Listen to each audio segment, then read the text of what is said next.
တရားနာကြရအောင်အလုပိတရား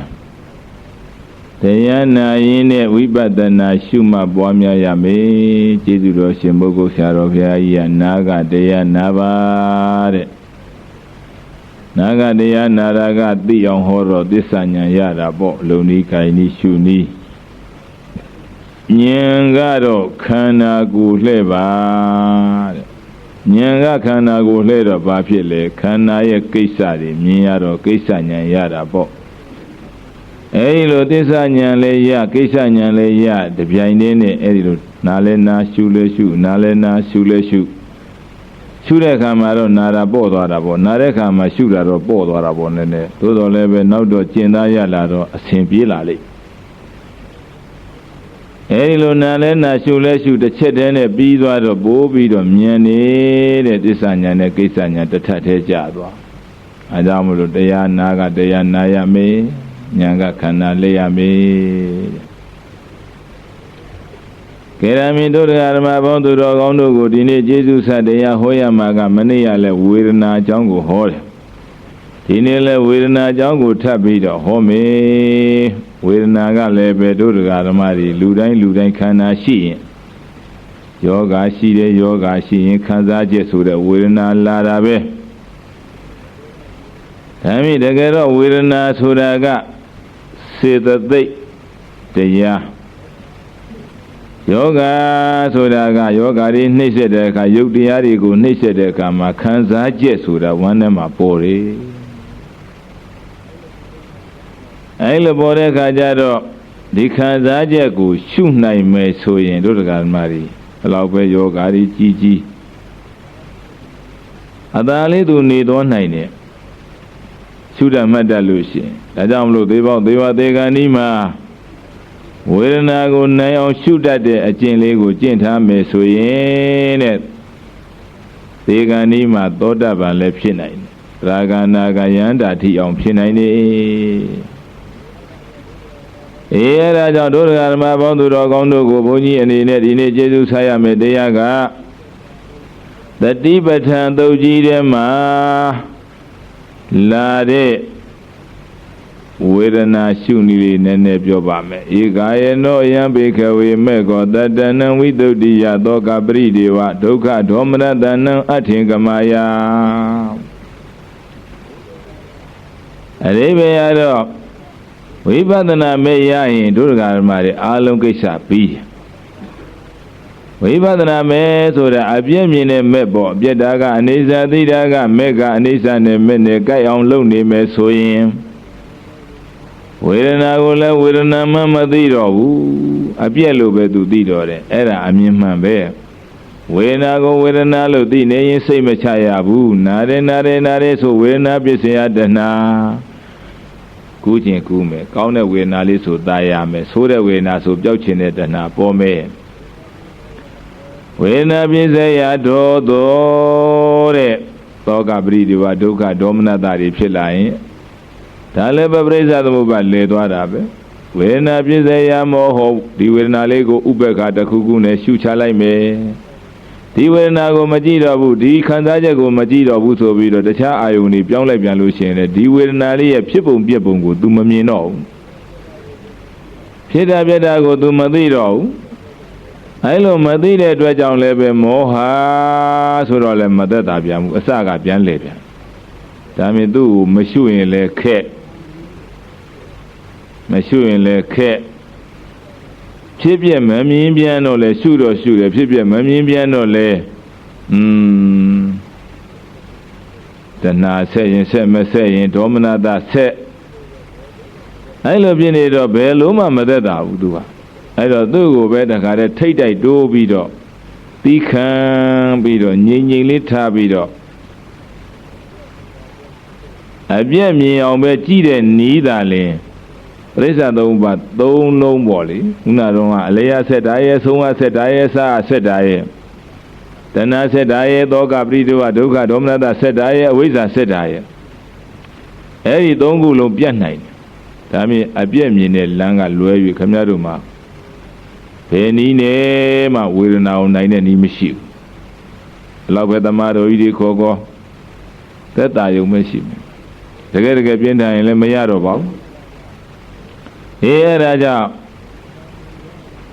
ဝေဒနာနိရောဓတဏှာနိရောဓဝေဒနာနိရောဓဝေဒနာလေးချုပ်တာကိုမြင်တဲ့အတွက်ကြောင့်တဏှာနိရောဓတဏှာချုပ်တယ်တဏှာနိရောဓဒီမေခောတဏှာချုပ်တာဘာလို့ခေါ်လဲတကယ်တော့တဏှာချုပ်တာလားမဲ့ဝင်တာလားဆိုတော့တဏှာနိရောဓဒီတဏှာချုပ်တယ်ဆိုတာဟာမေခောအပြည့်ကိုမြင်တာပြောတာတဲ့အပြည့်မြင်လိုက်တော့ဝိပဿနာမဲ့တွေဝင်လာတော့တဏှာဝင်ခွင့်မရတော့ဘူးမရှိမှန်းသိတော့ခင်လည်းမခင်တော့ဘူး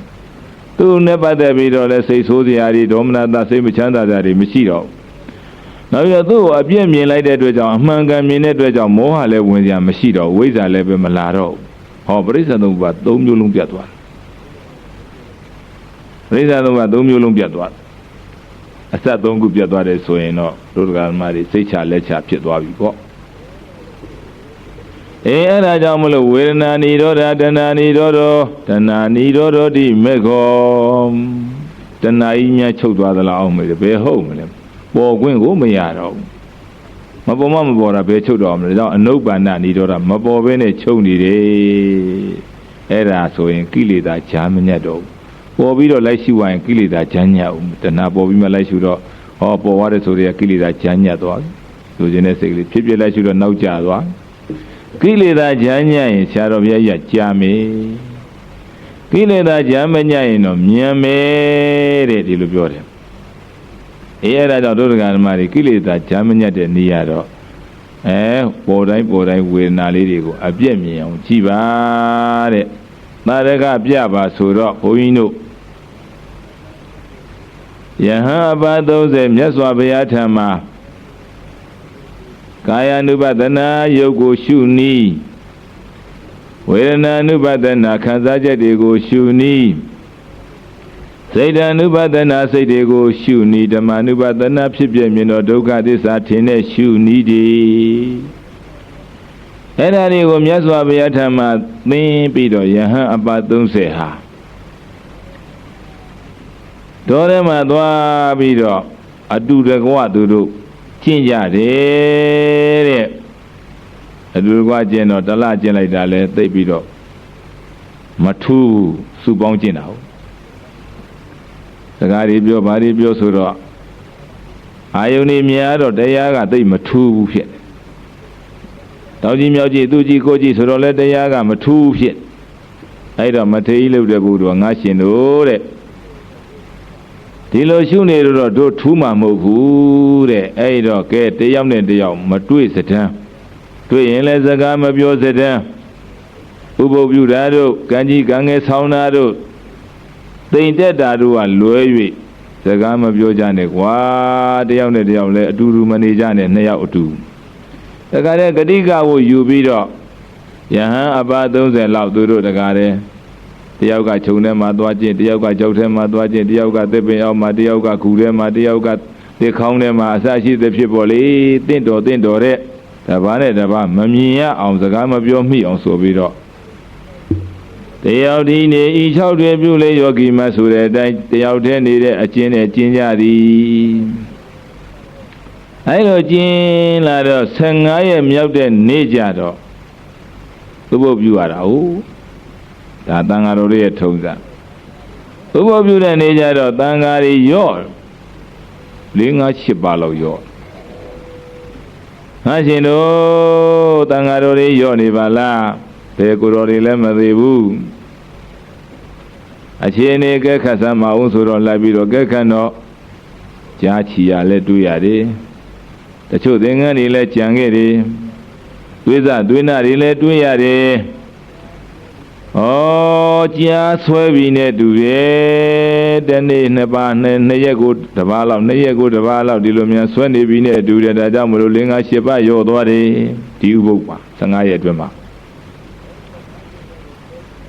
အဲဒီလိုငါရှင်တို့ကိုပြောချင်တာကအဲဒီလိုကြားများဆွဲလို့ရှိရင်လေဩကြပါဟိကြပါတတိပေးကြပါဝိုင်းဝက်ပြီးတော့6ရတာပေါ့အန္တရာယ်ရှိရင်တော့ပြောကြဟေကဲကြည်စမ်းမအောင်ဒီဝတ္ထုကြည့်ပြီးတော့ကြားဆွဲတာတော့ကြိုက်တာတော့မဩကြဘူး ဘေးရတရားအာယုန်တွေပြည့်ကြမှာဆိုလို့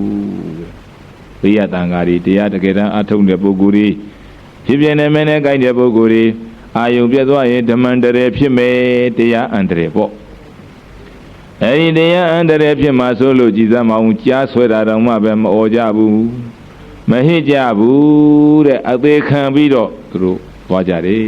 စံနမူနာယူစရာဘလောက်ကောင်းတယ်လဲထိုတရားဓမ္မတွေဒီမှာကြားမရှိပါဘူးကြားလည်းမဆွဲပါဘူးအဲကြောင့်မို့လို့ကြားဆွဲလို့ရှိရင်လည်းအော်ဟေးရစကားပြောရဟုတ်သေးတာပေါ့ဒီမှာဆောက်ရှောက်တဲ့ပုဂ္ဂိုလ်တွေလည်းရှိနေတာပဲအဲ့ဒါနင်လားငါလားစကားမပြောဘဲနဲ့ဒီနေ့ထဲကြံတော့တယ်ကြိုးစားကြနဘငါတည့်ရနဲ့ဒီနေ့တည့်ရပဲရှိတော့အဲ့ဒါနဲ့မတည်လို့တဲ့ပုဂ္ဂိုလ်ဟာအန္တရာယ်ရှိရင်ကြားဆွဲရင်အော်ကြပါဟစ်ကြပါအကူကြီးတောင်းကြပါလို့ပြန်ပြီးတော့ဂတိကကိုပြန်လှုပ်ရအဲ့ဒီလိုဂရိကကိုလှုပ်လိုက်တော့မှဟောနောက်တနေ့ကျတော့2ရက်လောက်ကြာတော့ကိုတော်လေးတစ်ပါးကြားဆွဲရောကြားဆွဲတော့ကိုတော်လေးကအော်ပါဆိုတော့ဂရိကကိုလှုပ်ထားတော့အော်တာပေါ့ခါတိုင်းဆိုရင်တော့အော်ကြမှာအော်မှာပေါ့အရှင်ဘုရားတို့အနာမရှိကြတယ်အရှင်ဘုရားတို့ဘယ်မှာဗမာနေလို့နေမှမသိဘူးပေါ့ဗျဦးဇင်းတွေကလည်းကိုချုံကုန်းနဲ့ကိုအားထုတ်နေကြတာတယောက်ချင်းကြားဆွဲပါပြီဖေရကြားဆွဲပါပြီဖေရရဲ့လို့ဒီလိုអော်လိုက်တော့ခါတဲ့ချုံပုတ်တွေကတရားထိုင်တဲ့ပုဂ္ဂိုလ်တွေလည်းအကုန်လုံးထွက်ပြီးတော့ဒုတ်လေးတွေတောင်းမွေးတွေနဲ့ဟဲ့ကြဝိုင်းမွေးပြီးတော့អော်ကြဟေးကြ6ကြလန့်ကြတော့ကြားကတခါတဲ့ဒီရန်လေးကိုတခါတဲ့ကြောက်ထဲဆွဲချသွားတာတင်သူကလည်းလူသားစားနေတော့ကောင်းမှန်းသိနေပြီပေါ့တခါစားဘူးတဲ့ကြားဆိုလူသားပဲစားချင်တာ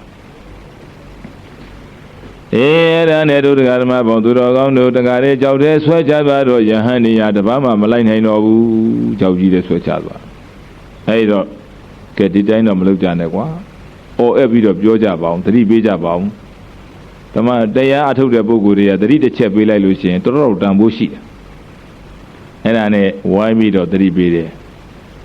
ငါရှင်သူများအာကိုလို့တော့မရတော့ဘူးငါရှင်ရဲ့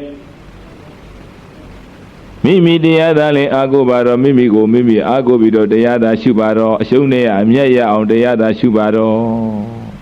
ဒီမဲ့တူတူမထူးတော့ဘူးပေါ့လေသေတာတော့သေတော့မှာပဲကျန်သူကြားကြီးနဲ့တွေ့နေမှာတော့သို့တော်လည်းအရှုံးနဲ့အမျက်ရအောင်ကြိုးစားပါငါရှင်ရဲ့လို့အဲ့ဒီလိုသတိပေးလိုက်တာတို့တရားဓမ္မကြီးကိုအားကိုဖို့တရားအားကိုဖို့ပြောလိုက်တော့သတိရသွားတယ်ယဟန်လေးကကြားဆွဲခါရတဲ့ယဟန်လေးကသတိရအေးဟုတ်ပြီအသားလေးလိုက်သွားမယ်ကလန်ကဆန်းလို့လည်းမနိုင်ဘူးကြားဆိုတော့ဆိုင်နဲ့ဖြည်းဖြည်းစမှာပဲဖြည်းဖြည်းဆိုင်နဲ့ငါစားတဲ့နာတဲ့ဝေဒနာကိုငါဖြစ်ပြနိုင်အောင်ရှုပြီးတော့သောတပန်အနည်းဆုံးဒီအောင်လုပ်မယ်ကြိုးစားမယ်အဲ့ဒါနဲ့ကြားလည်းပက်လက်လန်စားတာမဟုတ်မောက်ရသားစားတာလူဆိုလဲသူကလည်းရှိနေတာဟုတ်ဒါနဲ့ဆွဲမှောက်ပြီးတော့ခြိပြားလေးတွေကစစားသူကမသေးသေးဘူးသေချောင်ဆောင်းနေတာအဲ့ဒါနဲ့ခြိပြားလေးကိုတခါတည်းသွားလေးနဲ့လာထိတာဟောကာယင်္စာပရိစ္ဆဗုဒ္ဓဘေသဥပိသတိကာယဝိညာဏံကိုမာတော့နာစိတ်ပေါ်ပြီးဒုက္ခတာကိုကာဝိညာဉ်စိတ်ပေါ်ဒုက္ခမဟုတ်ပါဘူးအဲ့ဒီနာတဲ့သဘောလေးကိုခံစားရကဟောဒီဝမ်းနဲ့ရစိတ်နဲ့ရှင်ပေါ်ရှင်ပဲဖြစ်တဲ့ဝေဒနာစေသိလေးကခံစားပြီးနာလိုက်တာဘာတစ်ချက်ကြိုက်တယ်ကျွတ်ဆိုနာလိုက်တာရှိမရှိကြပြပြကဲခတ်လိုက်တယ်သူကဝိပဿနာရှုနေကြဆိုတော့ကဲခတ်တတ်တာဟုတ်ဗျနာလိုက်တာလို့စိတ်လေးကသိလိုက်ပြည့်သွားပြီဒီစိတ်ကလေးနောက်တော့ကနာလိုက်တာခါကြိုက်ပြန်ပြီနာလိုက်တာပြည့်တယ်နာပြန်ပြီပြည့်ပြန်ပြီနာပြန်ပြီပြည့်ပြန်ပြီ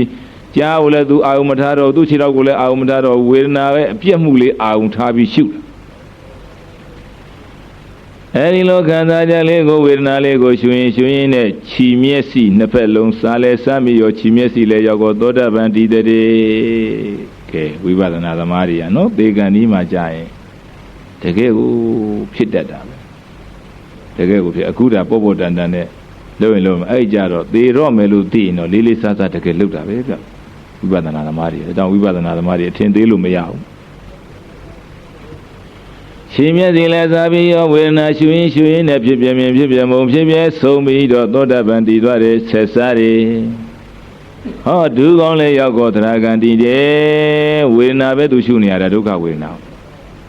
ဆက်စားတော့ဟောချက်လဲရောက်တော့အနာဂံတည်သွားတယ်ဗျာ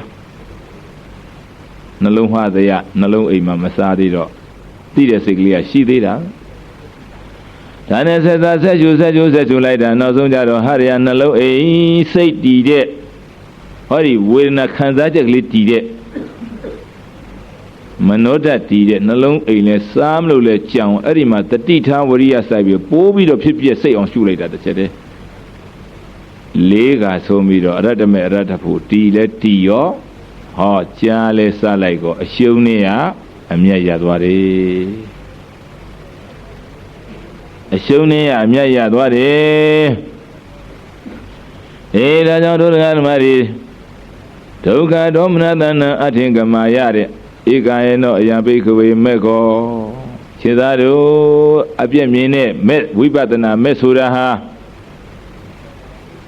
တတ္တနာဝိသုဒ္ဓိယတတ္တဝါတွေလည်းပျောက်နိုင်နေတတ္တဝါတွေပျောက်သွားနိုင်နေတယ်လူလည်းမဖြစ်တော့ဘူးနတ်လည်းမဖြစ်တော့ဘူးပြမလည်းမဖြစ်တော့ဘူးငရဲတရိစ္ဆာန်ပြိတ္တာသူရကတွေလည်းမဖြစ်တော့ဘူးဒီဝိပဿနာမဲ့လှုပ်လိုက်မယ်ဆိုရင်တတ္တဝါတွေဟာပျောက်သွားနိုင်နေဒါတော့ဗျာကြီးတတ္တဝါတွေပျောက်သွားတာကိုပြောတယ်ဒါပေမဲ့စာထဲမှာတော့တတ္တနာဝိသုဒ္ဓိယတတ္တဝါတို့ရဲ့ဝိသုဒ္ဓိယကိလေသာစင်တာလည်းပဲဒီဝိပဿနာမဲ့ပဲဒါမြင်အဘေခန္ဓာတွေလူခန္ဓာနဲ့ခန္ဓာတွေပျောက်သွားတာလေဒီဝိပဿနာမဲ့ပဲကြိုးစားရင်နဲ့နောက်လောကုတ္တရာမဲ့ဖြစ်ပြီးတော့ပျောက်တာပဲတတနာဝိသုဒ္ဓိယဒုက္ခဒေါမနတနာအတ္တင်ကမာယဟောကိုယ်ဆင်းရဲစိတ်ဆင်းရဲဝေဒနာတွေကိုလည်းပျောက်ခြင်းငါဖြစ်ပါပြီတဲ့ဟောဒီဝိပဿနာမဲ့ကြိုးစားတဲ့ပုဂ္ဂိုလ်တွေနော်အပြည့်မြင်တာဝေဒနာလို့ तू မသိတော့ရှုပါမြင်လာတော့ဝေဒနာကို तू မမြင်တော့အပြည့်လို့ပဲမြင်ပြီးတော့တခါတည်းသောတာပန်တရာဂန္ဓာကယန္တာဖြစ်သွားတာဒါကြောင့်မလို့ဝေဒနာရှုတဲ့အခါမှာဝေဒနာမတွေ့ရဘူးဝေဒနာရဲ့အနိစ္စမြင်ပါစေတဲ့ဆရာတော်ဘုရားကြီးကဒါကိုသတိပေးတယ်ဒါကြောင့်ခင်ဗျားတို့လည်းပဲဝေဒနာကိုနာတယ်လို့ဒီလိုခံစားချက်ကိုခင်ဗျားတို့မရှုနဲ့ဒီခံစားချက်ကလေးရဲ့ဆုံးသွားတဲ့သဘောလက္ခဏာလေးကိုရှုအောင်ပါနားတယ်လို့ခံစားကြည့်အဲ့ဒီခံစားပြီးတဲ့သဘောလေးကရှိသေးလားလို့ကဲခတ်ရအဲ့ဒါရှိမရှိအကဲခတ်တာဝိပဿနာလို့ဆရာတော်ဘုရားကြီးကအမိန့်ရှိတာဘုရားများတို့ကရှိတာအကဲခတ်တယ်မရှိတာကြတော့အကဲမခတ်ဘူးအဲ့ဒီလိုဖြစ်တယ်ဒါရှုချက်ကလေးတွေလိုသေးတာပေါ့ဗျာရှုချက်ကလေးမှန်သွားမယ်ဆိုရင်တစ်ချက်တည်းတန်းဝင်သွားမှာပဲမက်ကဝိပဿနာမေတ္တိမက်ကတွေလောကုတ္တရာမေတ္တိအောင်အဲ့ဒါကြောင့်မလို့ဝေဒနာကိုဥစားမပေးနဲ့တို့တို့ကမှခံစားချက်ကိုဥစားမပေးနဲ့ဒီခံစားချက်လေးကခံစားပြီးရှိမရှိကိုဥစားပေးရအကဲခတ်မှုဥစားပေးရဝေဒနာကြည့်တာကဝေဒနာနုပဒနာသတိပဋ္ဌာန်ကိုဒါကိုပွားများရမယ်ဝေဒနာနုပဒနာသတိပဋ္ဌာန်ဘာဝနာထိအောင်ပွားများဘာဝနာထိအောင်ပွားများမှဓမ္မတတိပဋ္ဌာန်ရိုးရိုးမဟုတ်တော့ဘူးဘာဝနာဖြစ်သွားတယ်အဲ့ဒါကိုပဲတတိပဋ္ဌာန်နောက်ဆုံးမှာမြတ်စွာဘုရားဟောထားတယ်သမုဒယဓမ္မာနုပတိဝဝယဓမ္မာနုပတိဝသမုဒယဓမ္မာနုပတိဝဖြစ်မှုသဘောကိုလည်းဖန်ဖန်ရှုပါဝယဓမ္မာနုပတိဝပြည့်မှုလေးကိုလည်းအဖန်ဖန်ထထရှုပါဖြစ်မှုနဲ့ပြည့်မှုကြည်ခိုင်းတာတဲ့ဘုရားကတော်ရှင်းအောင်ဟောထားတာပါဖြစ်မှုနဲ့ပြတ်မှုကိုကြည်ခိုင်းတာတဲ့မင်းတို့ကိုရုပ်တွေကြည်ခိုင်းတာလည်းမဟုတ်ဘူးတဲ့စိတ်တွေကြည်ခိုင်းတာလည်းမဟုတ်ဘူးတဲ့ဝေဒနာတွေကြည်ခိုင်းတာလည်းမဟုတ်သေးဘူးတဲ့ငါကြည်ခိုင်းတဲ့လူရင်းချက်ကသမုဒယဓမ္မနုပတိဝဝယဓမ္မနုပတိဝသမုဒယဓမ္မတဲ့ဖြစ်တဲ့သဘောတရားလေးတွေကိုအနုဆိုတာကအဖန်ဖန်ထထသမုဒယဓမ္မနုပတိဝအနုပတနာထက်ကရှုရမယ်ဝေယဓမ္မနုပတိဝပြည့်တဲ့သဘောလက္ခဏာလေးကိုလည်းထက်ကရှုရမယ်ဖြစ်ရင်ဖြစ်တယ်ပြရင်ပြတယ်ရှိရင်ရှိတယ်မရှိရင်မရှိတော့ဘူးဒီလိုထက်ကသိနေအောင်လုပ်ရမယ်ဆိုတော့ဒါမြင်မ မာလူပြောတော့အစနဲ့အဆုံးကိုဂရုစိုက်ခိုင်းတာဗျာအစနဲ့အဆုံးလေးကိုစစချင်းဂရုစိုက်လိုက်ဟောဆုံးသွားပြီအဆုံးလေးဂရုစိုက်လိုက်ဒါဆိုဖြစ်ဖြစ်မြင်တာပဲအခုတော့ဒုဒကာသမားတွေရောဘုန်းကြီးတို့အမှားနေကြတခါတခါကျတော့ပါဆိုတော့အလေကြီးပဲကြည့်တာဟာနာပြန်ပြီဟာနာပြန်ပြီဟာနာပြန်ပြီဆိုတော့နာရာတွေကြီးပဲရှောက်ကြည့်တော့အလေဂရုစိုက်တယ်လို့ဖြစ်အဲကြောင့်အစနဲ့အဆုံးကိုကြည့်ခိုင်းတာလို့ဒီလိုမှတ်ရဘာဖြစ်လို့အစကိုကြည့်ခိုင်းတာလဲဆိုတော့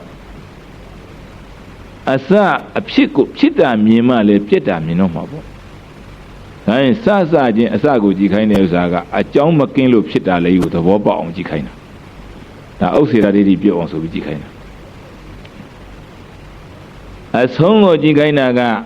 ခိုင်းနေတဲ့မြဲနေတဲ့သဘောရလို့မရှိဘူးသင်္ခါရတတ္တရနတ္ထိဆိုတဲ့တိုင်သင်္ခါရတရားတွေပြုပြင်လို့ပေါ်လာတဲ့တရားတွေကမြဲတယ်ခိုင်းနေဆိုတာနည်းနည်းလေးမှမရှိဘူးအဲ့ဒါကိုသိစေခြင်းလို့အဆုံးကိုကြည့်ခိုင်းတာတတ္တရဒိဋ္ဌိပြုတ်တယ်အဆုံးမြင်အစမြင်ဥစ္စေတဒိဋ္ဌိပြုတ်တယ်အဲ့ဒီအစနဲ့အဆုံးကသဘောဖြစ်ပြီးသဘောပြည့်တယ်လို့မြင်လိုက်မယ်ဆိုရင်တော့ဥစ္စေသက်ကာယလည်းပါသွားပြီသဘောမှသိတော့သက်ကာယဖြစ်တာဥစ္စေတပြည့်တာတတ္တရဆိုတော့သဘောလေးစသဘောလေးပြည့်ငါမျက်လုံးလည်းမပြတ်ပါဘူးနားလည်းမပြတ်ပါဘူးနှာခေါင်းလည်းမပြတ်ပါဘူးလျှာလည်းမပြတ်ပါဘူးကိုယ်ကလည်းငကိုအရှိတိုင်းပါပဲသင်္ကိုယ်စိတ်ကလည်းငကိုအရှိတိုင်းပဲလက်ဆက်ကြတော့ပေါ်လာတဲ့အသည့်သဘောခန္ဓာတွေဖြစ်ပြီးသဘောခန္ဓာတွေပြည့်တကူဒီလိုကြည့်ရမှာဒါမြင်အစနဲ့အဆုံးကိုဂရုစိုက်အလယ်ကတော့တွေးတော့တွေးမှာပဲနားတဲ့သဘောလေးတော့တွေးမှာသူတော့စချင်းသိလိုက်တယ်ဆုံးသွားတာသိလိုက်တယ်ဖြစ်လို့ပြက်တာပေါ့မဖြစ်ရင်ဘယ်ပြက်တော့မလဲနောက်တော့ဖြစ်တာတော့ဂရုမစိုက်တော့နဲ့တဲ့နည်းနည်းရင့်လာပြီဆိုရင်ဖြစ်တာတော့ဂယုမဆိုင်နဲ့ပြည့်တာသာဂယုစိုက်ကြည့်တော့ဥရိယပြညာနဲ့ဘင်္ဂညာကုတာပေါ့ဗျာဘာဖြစ်လို့ပြည့်တာဂယုစိုက်ရလဲဆိုပြည့်တာသိလိုက်တဲ့ဖြစ်လို့ပြည့်တာဆိုတာပြောစရာမလိုတော့ဘူးမဖြစ်ရင်ပြည့်ကိုပြည့်စရာမရှိဘူးဖြစ်လို့ပြည့်စရာရှိလို့ပြည့်တာဒါမြင်အပြည့်တစ်လုံးကိုဂယုစိုက်ပါတဲ့ဒါမြင်ဒီလိုပြည့်တယ်ဝယဓမ္မနုပတိဝါတဲ့အပြည့်တစ်လုံးဂယုစိုက်ပထမတော့ဖြစ်တာဂယုစိုက်လိုက်ပြည့်တာဂယုစိုက်လိုက်ဖြစ်လိုက်ပြည့်လိုက်ပေါ်ပြန်ပြီးပြည့်ပြန်ပြီးပေါ်ပြန်ပြီးပြည့်ပြန်ပြီးပေါ့နောက်တော့ပြည့်တယ်လို့ဂယုတခါတည်းဆက်ပြီးတော့ဂယုစိုက်ပြီးတော့ရှုမှတ်ပေးလိုက်တော့အပြည့်ကြီးပဲမြင်တာအဲ့ဒါအပြည့်ကြီးပဲတော့မထင်နဲ့ဖြစ်လို့ပြည့်တာဆိုတာသူ့ဘာသူသိပြီးသားအဲ့လိုအပြည့်တွေမြင်လာတော့ဒီအပြည့်တွေကများလာလို့ရှိရင်များမြင်လာလို့ရှိရင်သူ့ဟာသူဒုက္ခသစ္စာထင်လာဒီအပြည့်ကြီးကိုကြည်နေရတာဒီအပြည့်ကြီးနဲ့နေရတာဒီအပြည့်ကြီးကိုပဲတကားတည်းကြည်နေရတာကိုကဆင်းရဲတယ်မကြည့်ကျင်တော့ဘူးတကားလားလဲဟိုလားလဲပြည့်ဒီလားလဲပြည့်ပူလားလဲပြည့်အေးလားလဲပြည့်ထုံလားလဲပြည့်ကျင်လားလဲပြည့်ဒုက္ခကောင်းတာလေးလည်းပြည့်ဆိုတာလေးလည်းပြည့်မကောင်းတဲ့ကောင်းလေးလည်းပြည့်ဝေဒနာတွေအကုန်လုံးပြည့်နေတာပဲတော်အပြည့်ကလွယ်ကြီးဘာမှလည်းမရှိပါဘူးနှစ်သာရလည်းရှားကြည့်တော့လည်းဘာနှစ်သာရမှမရှိဘူးပုဂ္ဂိုလ်တော်ရှားကြည့်တော့လည်းတကောင်တလေးမှမရှိဘူးအဲ့ဒီလိုသုံးညတလက္ခဏာတကပုဂ္ဂိုလ်တော်ကင်းစိတ်ပုံလက်ပြကောင်းလေးတွေကင်းစိတ်ပုံလုံးရတန်တန်လေးတွေကင်းစိတ်ပုံခိုင်နေမြဲတယ်ဆိုတဲ့အယူဆကင်းစိတ်ပုံပေါ်ပြီးတော့ပြက်ပြီးတော့လည်းပြန်စားထိုးတော့ပြန်ပေါ်လာပြန်အောင်ဆိုတော့အကြောင်းမကုန်သေးတော့လည်းပြန်ပေါ်တာပဲဆိုတော့ဥစ္စေရကင်းစိတ်ပုံဒီထဲမှာပုဂ္ဂိုလ်တော်မပါဘူးဆိုတော့သက်ကာယဒိဋ္ဌိပေါ့လုံးရတဏ္ဍမပါဘူးဆိုတော့လည်းသက်ကာယဒိဋ္ဌိပဲဖြစ်လာတယ်ဆိုတော့အကြောင်းမကင်ဘူးပြက်သွားတယ်ဆိုတော့မခိုင်မမြဲဘူးဆိုတာဒါတွေကပြောစရာမလိုတော့သူကသူသိလာတော့တခါတပြေးနဲ့ဒါနဲ့မနေချင်တော့ဘူးဆိုတဲ့ညီးငွေတဲ့ညာထိုးလာတာပဲဒါကြောင့်မလို့ဘင်္ဂညာတော့ဘယညာကြောက်လာဒါကြီးနဲ့မနေခြင်းတော့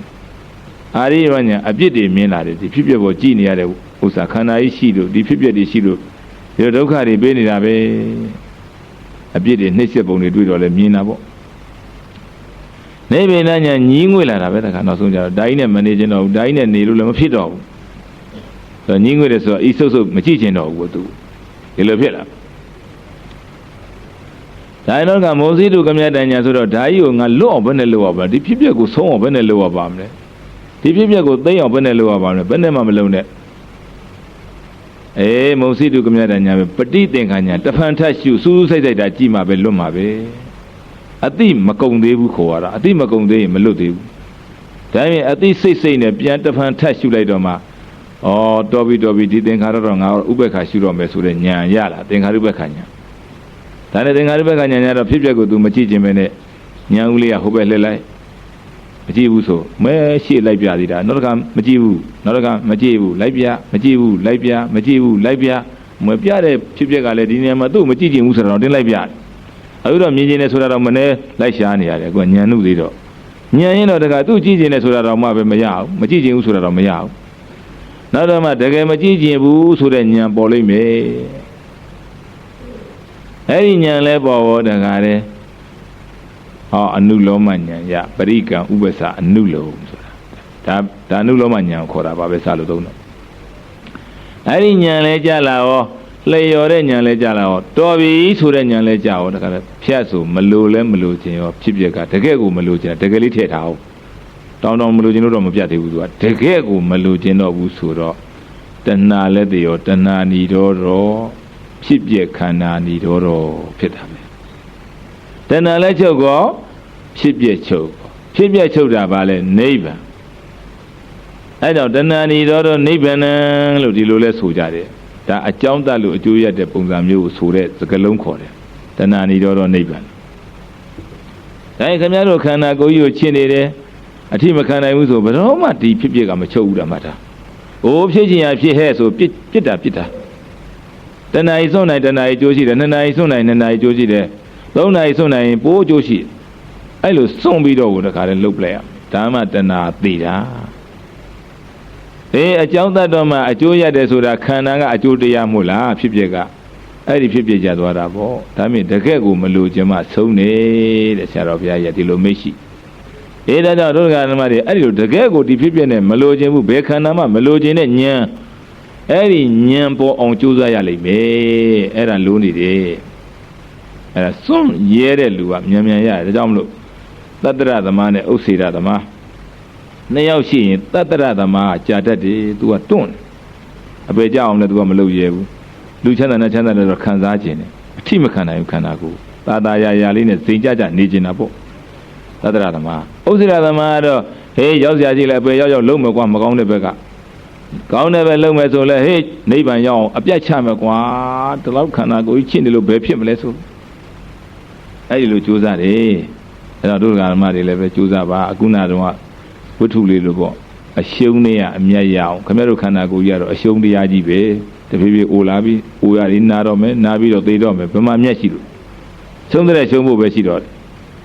အဲ့ဒီရှုံးနေရအမြတ်ရအောင်နေလားငါလားကြိုးစားရမယ်နာလည်းပေရှုနေမကောင်းလည်းပေရှုသေကံဤထီအောင်ရှုသေသည့်တိုင်အောင်ရှုဘယ်တော့မှဒီဥစ္စာလက်မလွတ်နဲ့နှုတ်ချင်းရှုံးသွားလိမ့်မယ်အဲ့ဒီလိုတခါတည်းစဉ်းစားပြီးတော့ကြိုးစားကြပါလို့ဘုန်းကြီးကတိုက်တော့ဒါကြောင့်မလို့ကဲမလို့ချင်းအောင်တခါတည်းဒီရှုလိုက်တော့အနုလောမညာလဲရရောကိုယ်တရဖူညာလဲရရောပုထုဇဉ်တွေဖြတ်ဆိုတခါတည်းဒီဖြစ်ပျက်ကိုဖြတ်ပြီးတော့ဖြစ်ပျက်ချုပ်တဲ့ဓာတ်ကိုတခါတည်းမြင်တယ်ပုထုဇဉ်အနေနဲ့မြင်ရတာကိုယ်တရဖူညာနဲ့မြင်ရတာပေါ့နောက်တော့မှတကယ်ချုပ်သွားတော့မှမဲ့ညာဖူညာနေရကြားပြီးတော့မဲ့အမြင်ဖူအမြင်နဲ့မြင်ပြီးတော့ရှင်းထွက်သွားတာပေါ့ဗျာငြိမ်းရာရှိတာလဲငြိမ်းထွက်သွားတာပေါ့အဲ့ဒီလိုသုဒ္ဓဓမ္မပေါင်းသူတော်ကောင်းတို့အစဉ်တိုင်းလေးကြိုးစားသွားကြမှာပဲအဲ့ဒါကြိုးစားမှုပေါ်မူတည်ပြီးတော့ဖြစ်လာမှာပဲအဝင်ခွင်ကြမှုပေါ်အဝင်ခွင်မကြသေးရင်တော့မဖြစ်ဘူးဒါကြောင့်ဝေဒနာကိုမကြည့်နဲ့ဝေဒနာရဲ့စတာနဲ့ဆုံးတာကိုကြည့်နောက်ဆုံးကြတော့ဝေဒနာမရှိပုံလေးကိုကြည့်ရမယ်အဲ့လိုကြည့်ရင်ဝေဒနာကွာပါတယ်လို့ဘုန်းကြီးအကြံဉာဏ်ပြုရင်းနဲ့ကဲအချိန်လဲစီလာပြီးဆက်လက်ပြီးတော့ကြိုးစားကြပါပွားများကြပါအရှုံးနဲ့အမြတ်ရအောင်ကြိုးစားကြပါ